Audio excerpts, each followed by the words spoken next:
Welcome to Start Before You're Ready, the podcast that proves that you don't need to wait for the perfect moment to begin your journey towards better health and happiness. I'm your host, Kelly Young. Remember, the first step is often the hardest, but it's always worth taking. Hey guys, it's Kelly, and I'm back with another episode of Start Before You're Ready. I have she's the person that's been on the podcast the most. This is her third time on the podcast, and every time has been a huge hit. Actually, some of the most popular episodes have been with Amy Beyer for a very good reason. She is not only an extraordinary fitness coach and trainer at KBC, but she is also a nutrition coach. And she has some incredible signature programs that she's been doing some close to a decade that work, that we love, because we love real programs that get real results, that don't make you do stupid stuff that moves your health in the wrong direction. Amy and I are both of the camp of it's the long game, and we want to do stuff that is sustainable instead of doing stuff that's ridiculously hard for a short amount of time. And she actually has a new program. I really wanted to get her on before the holiday because she's got a new program coming up in December. It's actually not new. It's something that she's bringing back that was really popular a couple of years ago. And then she's got a program that she's doing in January. And we just want all Amy's tips, right? We just want to know what we should be doing and how we can be the healthiest version of ourselves. So Aim, I'm going to start by asking you what about the program that you're just starting, about the Project Zero program. What is that? What is that all about? Project Zero, I actually developed this back in 2016. So I went back into the vault for this one. I haven't done it since 2017. I did it 2 years in a row, and then I'm always changing things up and doing different things. But it was our first or maybe second, but we did a journaling program. And I remember you and I meeting and talking about how people do really well when they write things down, and all the digital devices are great, but sometimes we just need to put pen to paper. And I was a teacher in my past life and grew up in a family of teachers, and now my husband's a teacher. So for me, there's really always something about the writing that helps with the processing. So it is a journal program as the basis, but we are meeting. We will meet in person for our first kickoff meeting, and I will explain the program and explain the journal and give lots of holiday tips and tricks for staying on track. And then we will meet virtually on a private Facebook group. And basically for 3 weeks, I'm just asking participants to track as much as they can, but track it in a manageable way. So if you want to use something like MyFitnessPal, you are welcome to, but you don't have to. And I like the journaling because not only are we doing a daily entry on nutrition and workouts and movement, but also there's gratitude on there and things you're doing to really take care of yourself during this busy time of year when people are dealing with a lot of stress. So it's really trying to be very holistic in managing the holidays without gaining weight. It's called Project Zero because the idea is to get through the holiday without putting on any weight, because the average person gains between 1 and 5 pounds between Thanksgiving and Christmas. So it's just a way to be very cognizant of what you're doing during this time and not let the wheels totally fall off the bus. Enjoy the holidays, but keep it so you're not growing into the new year like, oh my gosh. We talked about a little bit in a couple podcasts ago, people kind of give themselves permission to break all the rules. And you're giving yourself permission to like follow, but not be strict. But you're not going off of everything. You still have a plan, and it just keeps you focused. I think that's what people really, really need, because there's so many people in our community we see that have two modes. They're either like really good or they're off the walls and off just not doing whatever. So I think that that's really, really helpful to teach people, hey, you don't have to be perfect, but you can still be healthy. And not so much even about the weight. The weight, of course, is important. We don't want to gain weight, but your energy. people wonder why they feel terrible. They wonder why their joints hurt. They're eating all the sugar. They're eating, they're not sleeping. They're not dialed into the things, and they're stressed because they're not focusing on themselves. So I think it's a brilliant program, and I'm excited for people to have the opportunity to have some structure. And the journaling part, as you mentioned, I know for myself. I said my goal when I left Montana, because we do so much journaling on our retreat, I was like, every night I'm going to write. And I put the notebook by my bed and I put my favorite pen, and I haven't done it. So I need accountability for stuff like that. Like it sounds like a great idea in theory. I wasn't trying to write a book. I was just going to write down 3 things every night, and I haven't done it. So having the accountability really, really helps. How are you going to help people stay accountable with the program, Amy? So they do have the journal, and they will have that physical journal. And then I ask them each day to post in the Facebook group a picture of the journal. So they post it in the group. And not only is that good for accountability, but then I can give feedback.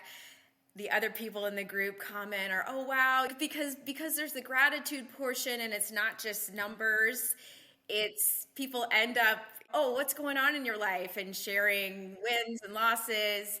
So it becomes a real community. I was actually looking back on the Facebook pages of the previous groups when I was planning this program, and I got caught up in, oh my gosh, I remember when Mary Kay was on there and Sue Foley, and it was a community like all these groups tend to be. And even though it's only a few weeks, just to feel supported by people who are saying, yeah, I know it's hard.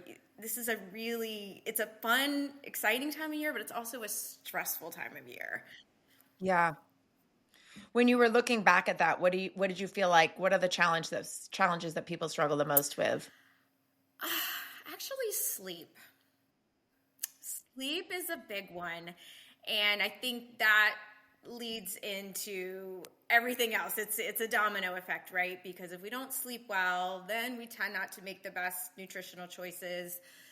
Maybe we sleep and we don't get to our morning workout, or so it's very much a domino effect. And I see it as a real stressor for women, especially this time of year, because we're trying to do everything for everyone, make the season magical, make it special. And so it's a hard time. And we see it at the studio. Some people start to drop off a little. We'll get them back in January, but so it's hard to prioritize those routines we've built up.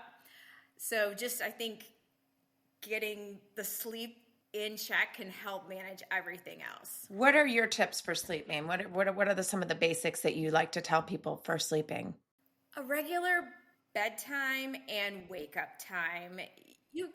I know it's hard, especially if you get up early for workouts or work or get your kids on the school bus, but as much as you can control your bedtime most people, than your wake up time. So getting to bed at a regular time and not doing, I'm going to go 9 or 10 during the week, and on the weekends, obviously if you have a special occasion, that's a different story, but on the weekends, I'm going to stay up and watch movies and be on social media or whatever. Just getting to bed, getting off the devices before bed, because you keep going, right? It's a dopamine loop.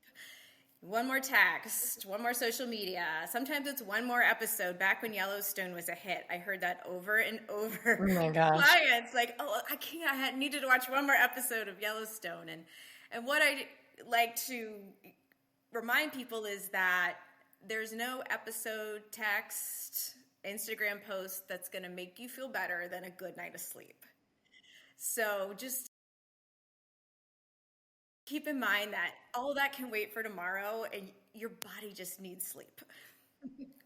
Yeah, it's so true. And I think that I feel like it's become a much more talked about thing, and it's great when something's trending, right? And like right now it seems like sleep and measuring your sleep and evaluating your sleep and getting deep sleep and all those things is trending, and that's good. That's okay. You do whatever version of it. Don't let it stress you out. But mine's stressing me out a little bit right now because my biological age is older than I am, which has never happened in anything, but it happens because of my sleep score, because I don't get enough deep sleep, or I don't know why, but I get enough sleep. I get enough hours, but then it tells me that I'm older than I am. Julie and I were texting back and forth because she sent me hers and she's like, I'm like, Julie, don't worry. I'm older and I'm older and I'm older. But so yeah, so I'm on a quest to lower that. I'm on a quest to lower that. Whatever that means, whatever that means. Okay, so anything else, Aim, that you want to share about? We're gonna talk about your 2026. I can't believe I just said that 2026 program as well. But anything else you want people to know about Project Zero?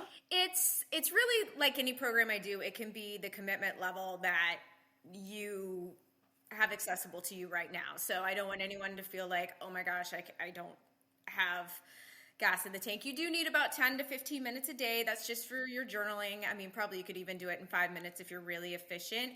And that's more because you want to be accountable. You sign up for the program. You want to get something out of it. Like I said, you don't have to do MyFitnessPal. If you want something like that, to me, that's an extra layer this time of year. That seems like a lot, but it's really how much you have available to put into it. And I think the journaling and then the community will come full circle and help you. It is a Facebook-based community though, so you don't have to get on Facebook for anything else, but I do ask that if you're doing the program, you engage in that, because that's where we're going to be able to support you and coach you and give you the feedback. Could you do the program if you were virtual? It's other than, yes, 100%. The first meeting is in person and virtual, so I'll Zoom in at the same time. Yeah. So it's hybrid, and other than that, it's 100% virtual. Yes. And is an in-body part of it? If they want an in-body. Lots of people don't like getting on the scale this time of year, but I'm absolutely happy. Well, how do they know that they're zero if they don't get on the scale? That's true. Well, they could do their home scale, but yes. Oh, well, that's fine. I mean, yeah, because it is a little bit tedious to get. Yeah. Okay. Well, that's fine. So they could use the actual scale, but if they wanted to use the in-body, they could too. Which for a 3-week program, that probably makes sense because you're going to see less body composition change and more, especially one where you're just focused on not gaining weight. So that's good. I love that. I love everything about that program. I encourage anybody that feels like they would like just a little handhold or just a little bit of accountability and they don't want to go off and have too much cleanup to do in January, or they just want to feel better. Forget the scale, they just want to feel better. Or like maybe it's someone like me. They want to journal and they're not. So they just want accountability. I mean, the fact that Amy's going to look every day to see, hey, are you doing it? I don't know how everyone else is, but that's the only way I do something. I'm embarrassed to say it, but the only way I do something is if my paper is getting graded or I'm getting checked up on. I have a very hard time doing things that I don't typically do on my own. Maybe that's why I love coaching so much, because I know how much it helps me. Okay, next we're going to talk about an incredible program that you started. When did you start it, Aim? So 2024, I believe. I was thinking 2 years ago, but then I was thinking 3. 2024. Okay, 2024. So I'm going to let you talk about it because it is your baby. Yes. So I started Menopause Makeover in 2024, and it really came out of my personal experience, personal struggles. And it was a little over 2 years ago. I was just in a funk, and I'm not usually a funk person, and I didn't feel well. I'd been having chronic hip pain. I'd been to PT. I'd reduced my workouts. I tried everything. I was so frustrated. I was just feeling like, everybody was back in school and back in their routines, and I just felt stuck. I don't know any better way to explain it. I just felt stuck. I wasn't miserable, but I wasn't also like my normal happy self. You weren't you. I wasn't me, yes. So that was kind of fallish. And then I went to a Christmas cookie exchange that my college roommate hosts every year. And I saw another friend there who is a physician, and we just started talking about menopause and hormones, and I was complaining about my hip pain. I wasn't sleeping well. I said, I just don't feel like myself. And she looked me dead in the eye and she said, why aren't you on HRT? And I said, oh, that's not for me. I don't need that. That's not going to cure any of this. And she said, Amy, go see your gynecologist. And I'm like, I haven't been since I had my last baby. And she's like, okay, I'm going to help you find someone. Anyway, long story short, I found a doctor and she was amazing. And I made an appointment. I sat down. We had a face-to-face conversation for over 30 minutes. I told her all my symptoms, everything that was going on. And she just listened. And we talked about HRT, the pros and the cons, and ended up starting HRT. It was life-changing for me. And then I began looking at all the things I'd been going through, because I was pretty young for menopause. She told me I was pretty much in menopause at that point. I was 48, and it just made me think, wow, if my job as a fitness instructor and nutrition coach, like this went over my head, I didn't even realize, then how can I help other women who a big portion of our population we serve is that 40 to 60 range of women and beyond. So I just started really like diving into it, learning what I had missed. And then it wasn't like HRT. Yes, it was a magic bullet for lots of things like my sleep and my hip pain, and kind of got me back. How Stella got her groove back, I felt like it definitely helped me get my groove back. But there's still lots of stuff I had to figure out and rework as far as my nutrition and fitness and sleep. There's so many things. And so that really just led into this program, and it's kind of taking everything I've done, but it's a step further and a little deeper dive, I feel like. So it's a great program. I'm really, really proud of it. And it really just keeps growing, and it's huge in the amount of content.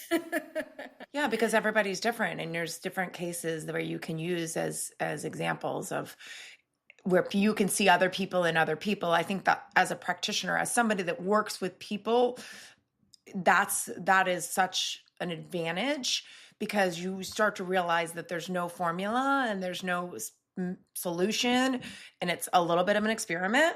And and that's hard for people, because they want to be told, well, do that. People, like, just because creatine works for you doesn't mean it's for me, right? Every there's not like, you can't look at it like, do this list of things and you'll be fine. It's there's just so much more to it. So having a coach to help you through it, and I know we talked about this before you get through it, before is really the timing. Anytime, anytime. And we've had women, just like you said, in that span of 40s. I mean, we have someone in our she's open about it. She's on her team. She's in her early 40s and she's full on. And she probably wouldn't have known hadn't she had some of the conversations that people have had.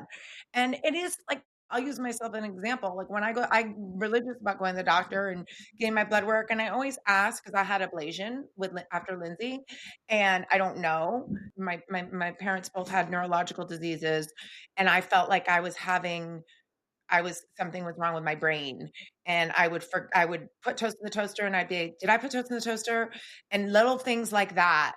And one time I was on Instagram, I was in my van posting a video, and I got on Instagram, and the first thing that came up was brain fog and menopause. I'm like, oh my God, I don't have dementia. I'm like, this is a symptom that I never would have known, right? I had an MR, whatever, this brain scan. I went through that thing because I was like, something's wrong with me. I had no idea. I did not know that was a symptom. I had no idea. I knew about the hip pain. I knew about the belly. I knew about the mood swings. I knew about the night sweats. I knew about, like, a lot of it, just as a coach and a trainer, but no one ever told me brain fog. No one ever told me that. And I think what's helpful for people to know, and correct me if I'm wrong on this, but the symptoms that you have don't necessarily last. Yeah, I'd say they go in phases. And I mean, it's hard for me to say because I am on HRT, so that took care of a lot. But I don't know if you remember, like, one of my probably perimenopause symptoms was I started getting these rashes. Like, I couldn't wear deodorant for years because I would get these underarm rashes, which you can imagine as a fitness instructor is incredibly inconvenient. So just things that I didn't realize, like estrogen, when your estrogen and progesterone are going up and down, your histamine, you don't tolerate histamines as well. I eat a lot of high histamine foods like avocado and cashew and HTs and red wine. So, I mean, all these crazy things. And then, yes, once you enter menopause, you really are, at least from my experience, and once again, I'm on HRT, so I say it with a grain of salt because that obviously helps a lot. But it's really when perimenopause, when the hormones are up and down, up and down, up and down. So you might have brain fog Monday, Tuesday, and then the rest of the week you're fine. And so you're like, am I crazy? What's going on? So Yeah. Yeah.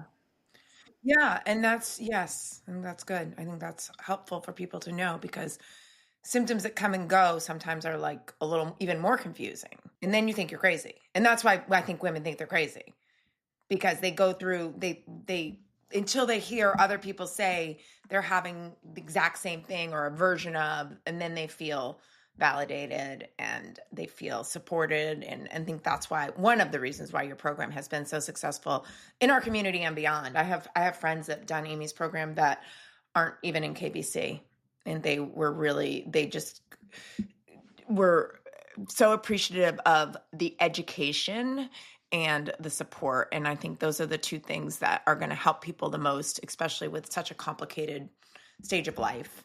So, Aim, I know you talked about strategies that you use in Menopause Makeover. Do you want to share some of those or just kind of give us a little teaser? yeah, so it was developed around 8 strategies. So makeover is actually an acronym for the 8 different strategies. And surprisingly enough, only a small, 2 to 3 of them relate to fitness and nutrition. And we do a lot of work around embracing menopause. Like for me, it's not, at least anymore, it's a new beginning. It's a new lease on life. I find women, it's a time when we have more time and hopefully resources to really prioritize ourselves, especially if you're at the point where, if you have children and they're grown or a little more independent, if you have a little more freedom in your job, maybe a little more freedom financially, whatever it is, usually by this point in life, you know who you are, and it's a time where you can kind of just say, you know what, I need to prioritize me. I need to prioritize my wellness. So a lot of the strategies are built around embracing menopause, really valuing yourself, realigning yourself with what's true to you and not just what you feel obligated to do or how you feel obligated to act.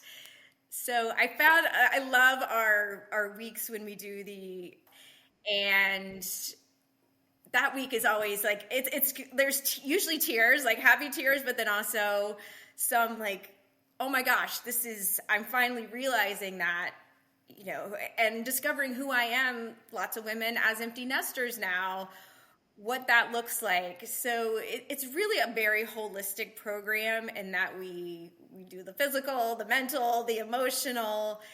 And I feel like menopause is a good time to really ask yourself, where am I in life? I mean, it's let's be honest, it's midlife. Hopefully, that would be amazing. Right, we hope it's midlife. That's my dream. So it's just a realignment, and kind of I encourage women to lean into it. Let it be. It's not a bad thing necessarily, which is, I think, was the common perception before our generation, that is like, yeah, it's a new beginning. Let's menopause it on. Yeah. Yeah. What can you give us an example of something that someone does or you do, something that demonstrates valuing yourself? I think and you're actually really good at this, and I'm sure, but just taking time for yourself, whether it's, we've talked about before, your weekly massage, or, for me, it's getting my roots done or whatever it is. It's really just, and it doesn't have to be anything cosmetic or like that, but it's really taking time for yourself. One thing I do almost daily is I take a walk outside, and it is the time when I just reconnect with myself. And sometimes I'll pop my AirPods in and listen to a podcast or listen to music, but lately I just want to connect with nature. I don't want any outside noise coming in. And it's really just a time when I'm, prioritizing me.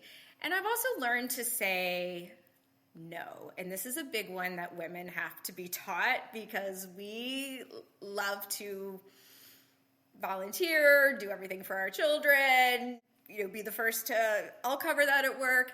And sometimes you have to step back and say, you know what, I can't. And I heard this on a podcast recently, and I can't remember who said it, so I can't credit them, but I do remember it. Shonda Rhimes. She was on Oprah, and it was a great podcast, and she said, no is a complete sentence. And I thought, wow, that's really powerful, because I think women sometimes struggle with not saying yes to everything all the time. So I think just sometimes valuing yourself is saying no and claiming that time for yourself. Sometimes valuing yourself is saying yes, opening yourself up to new opportunity and going for things that scare you a little bit. So there's a lot in value yourself, but that's just a little snippet of how I encourage women to explore where they might need to put a little work and thought into leaning into a little bit more of themselves. Yeah, I love that. So what would you say the experience is inside the program? Like, a lot of people, they don't really know what these programs are about, and they think, I don't know if that's for me. I don't want to talk about my feelings. I don't want to, we're talking specifically about women, but what would that experience feel like for somebody? I'd say first and foremost, it's a very safe environment. I feel like everyone really respects the sharing, but also protects the sharing. So I've really never heard of people sharing things and it really going beyond the group if it wasn't in a positive fashion. And I say with Menopause Makeover especially, I tell people this is a safe place, but always you only need to share what you feel comfortable sharing. And I feel like there's always people who start off a little quieter. We do have weekly group meetings. It is 100% virtual because I put the feelers out there, and that's really what seemed to work best for the most. And so we do our weekly meeting. I usually start out with a slideshow on whatever the strategy is for that week. Then we come up with talking points, and I try to usually get to each person in the meeting and just have them chime in, touch base, ask questions, just check in on some level so I'm getting a little bit of one-on-one or, in the group with them. And it usually kind of like creates its own life because people start talking about something and someone else will chime in. And so it really does become a group discussion rather than just, me and someone else, which is great. And then we stay connected on the Facebook group during the week. People share recipes, people share problems. It's really positive, and it's like anything. You get out of it what you put into it. So some people are all in, they're at every meeting, they're posting every day. Others, for whatever, maybe they have other commitments, or maybe they're just a little shyer in the group or a little quieter, but usually everyone is good at staying engaged and participating, which is obviously what I love. That's huge. It helps everyone. For the volume, yes. For the number of people, for any group of any size to have the kind of compliance that you have, I think speaks greatly to the program. Yeah, I always hope that people will enjoy it and stay engaged. And even if they fall, I record every meeting, so things come up. I totally understand that. They can go back, listen to it. And I encourage people, because we are covering so much content, be present for the meeting, but then play the meeting while you're driving to work or while you're on a walk and just listen again, because you'll pick up different things because there is so much content. It's 8 weeks, but it really could be 8 months. So. Yeah. So when will it start? January 4th. So we're kicking Okay. off the new year. Our meetings are going to be on Sunday afternoons on Zoom at 3:30 p.m. Okay. Okay. And I know this will come out before Black Friday. So if they're interested in doing it, they should sign up on Black Friday because they save, right?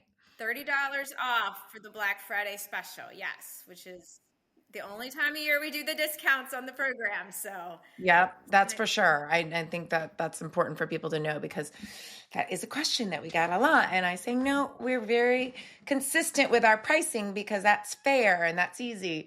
But we do Black Friday because for two reasons. One is you got to get in on the Black Friday and get in on the excitement. People are going to be buying stupid stuff that they don't need.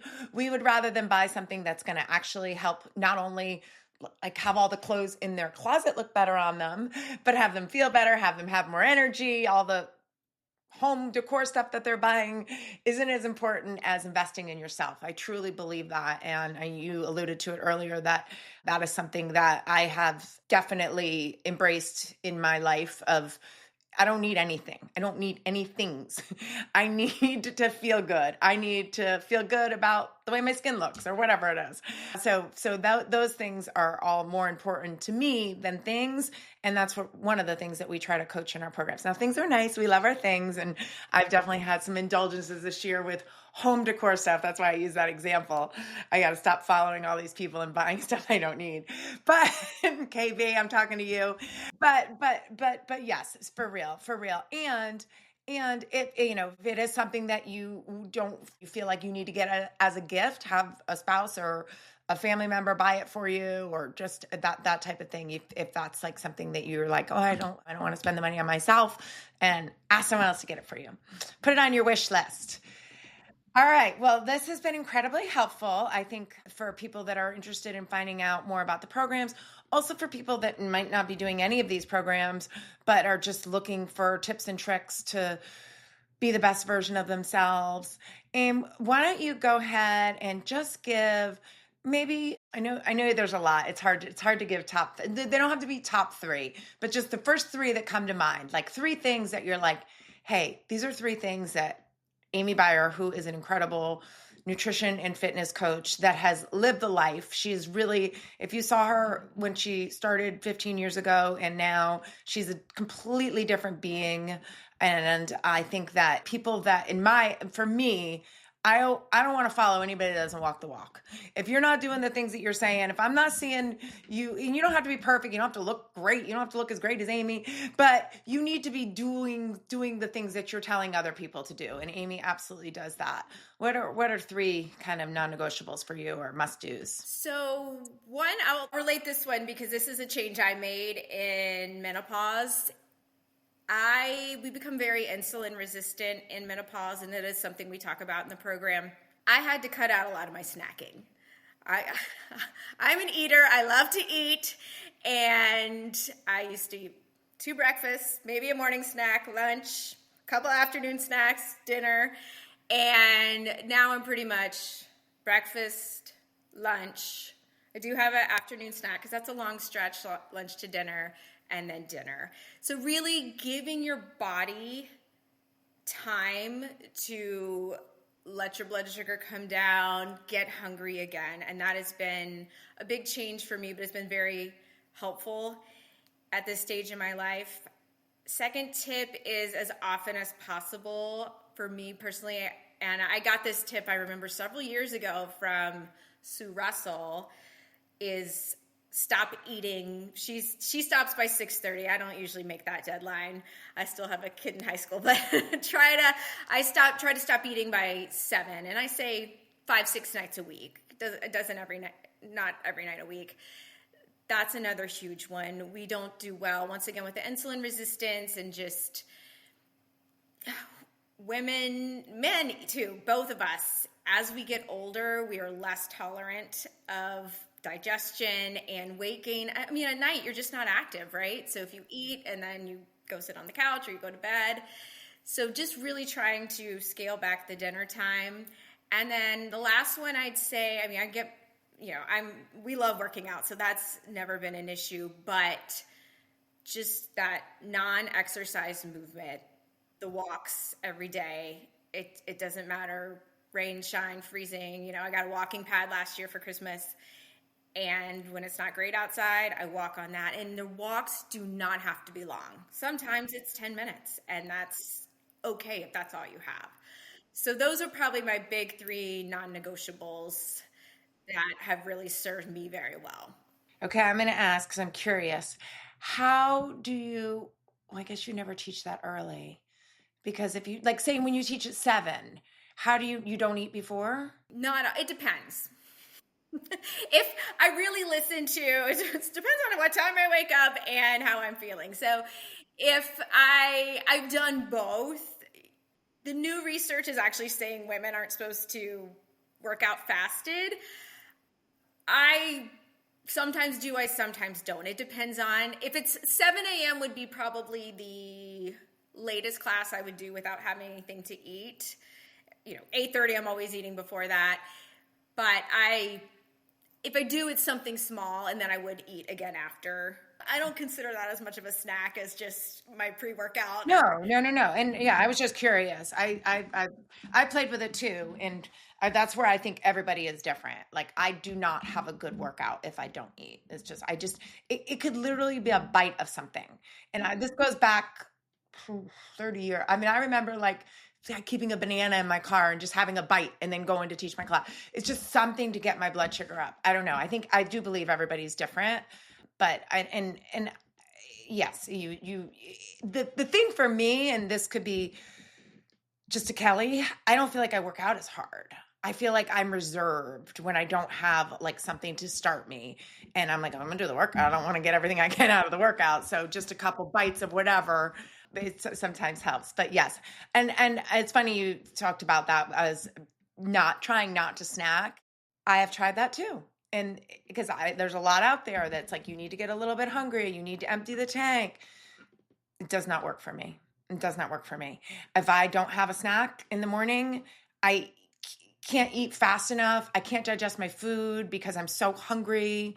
So everybody is different. And those tips are I'm less average, call it, but meaning that like I'm pretty active. I'm up so early in the morning every single day. So there's a lot that goes into it. That's why it's not a one size fits all. And don't do what Amy does and don't do what Kelly does.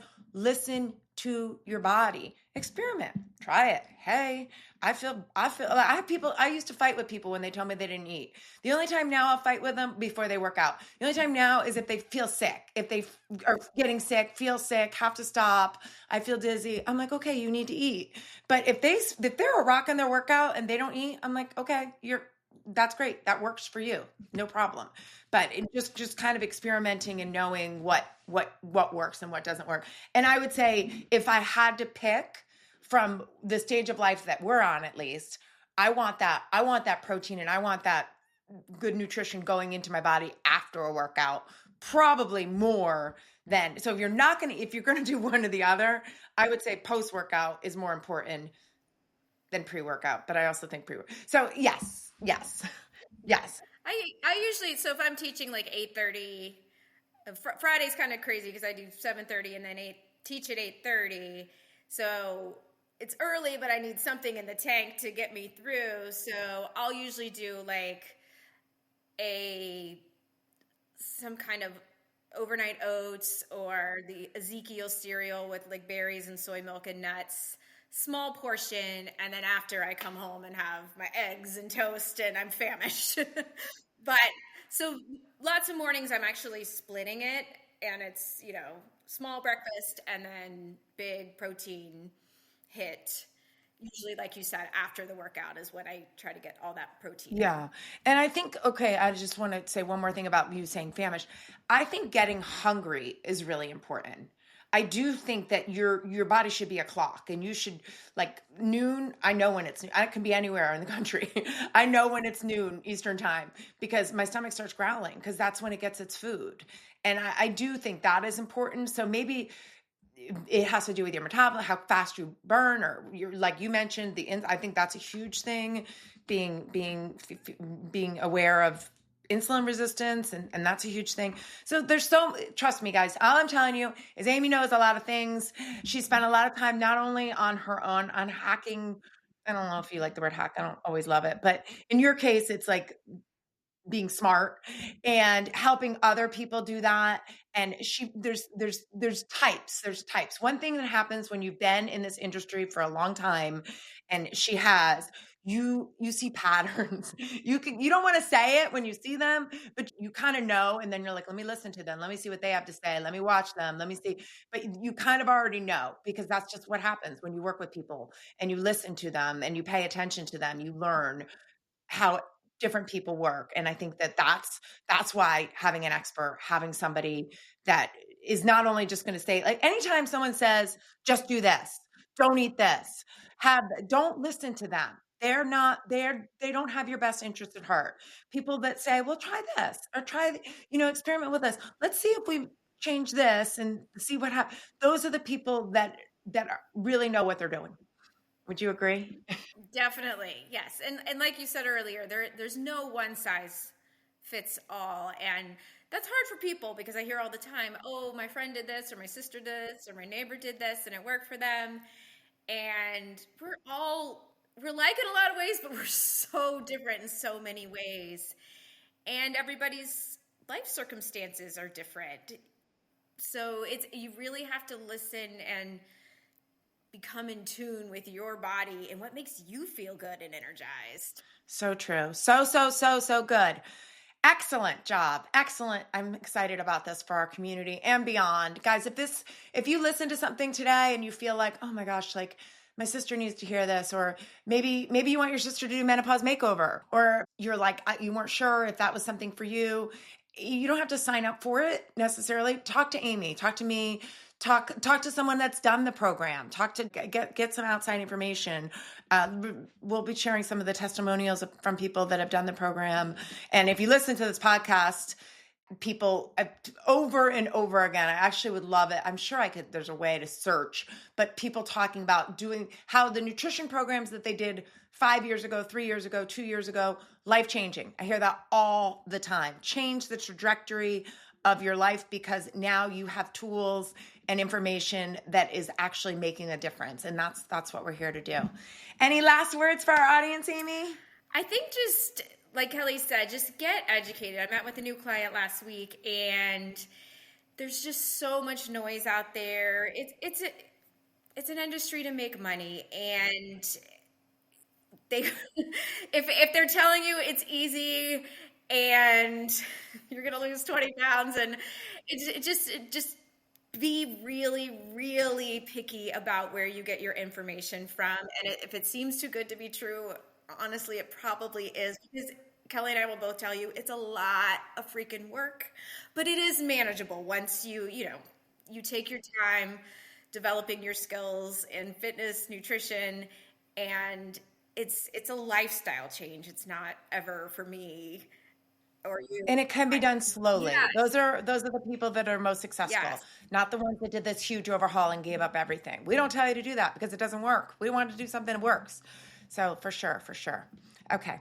This has been awesome. Thank you so much, Amy. Of course. Thanks for having me. Yes. Thank you guys for listening. Hey, and if you don't, can you just check and see if you follow? I'm terrible about asking people to follow, but it actually makes a huge difference. And I know from the number of people that listen to it in our community that share what they've heard. And just when I was at my retreat, the number of people that are like, I listen to your podcast all the time. I'm like, I can count more people that listen to it than I have following me. So I would really appreciate it. It's super helpful for the podcast. Thanks so much. Thank you for tuning in to another episode of Start Before You're Ready. If you enjoyed this episode, please subscribe, leave a review, and share with a friend who might need a little motivation. Ready to start your own journey? Check out our workouts and nutrition coaching programs at kellysbootcamp.net. You can choose from in-person sessions or virtual programs. Set up a complimentary coaching session to get started. Follow along with me and the show on social media at Kellys_bootcamp. Until next time, this is Kelly Young reminding you that the best time to start is always now.